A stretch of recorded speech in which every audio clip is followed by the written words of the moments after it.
Good afternoon. Alberta Human Services Minister Dave Hancock is responding to comments from a Coaldale teenager who says the province isn't doing enough to help children in rural Alberta who are victims of child sexual abuse.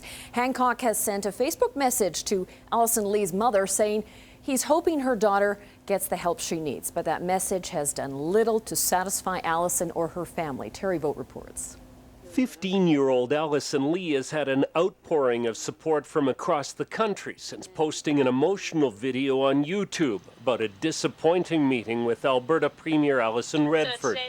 Lee, who was sexually abused when she was just 6 years old, says there aren't enough resources in southern Alberta for the victims of child sexual abuse or their families. I don't live in Calgary and Edmonton.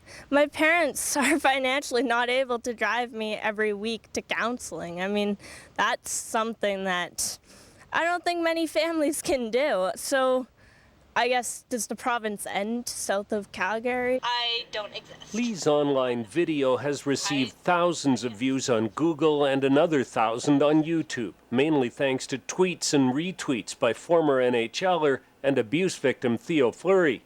It has also prompted a response from Human Services Minister Dave Hancock, who sent a Facebook message to Alison's mother, Heather. But Heather calls the response disappointing.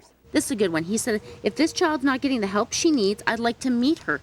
He met her. That was back in March, when Hancock presented Alison with a Great Kids Award for 2013. He met Alison, shook her hand, and when Alison was done that photo op, Alison said to him, so, Mr. Hancock, when is your office going to decide to give money to Little Worry?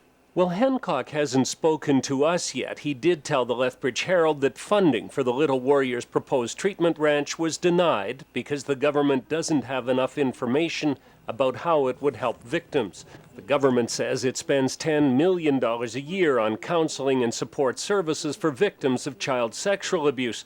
But Alison says she's lived through it, and that hasn't been her experience. Because there's no resources here, and if there are resources, you're paying for it. And that you shouldn't have to pay to get better. Terry Vogt, CTV News, Coaldale. While Hancock has yet to return our phone calls, he has told other reporters that it's important to raise the profile of child sexual abuse, but it's also important that the government make sure public resources are used effectively.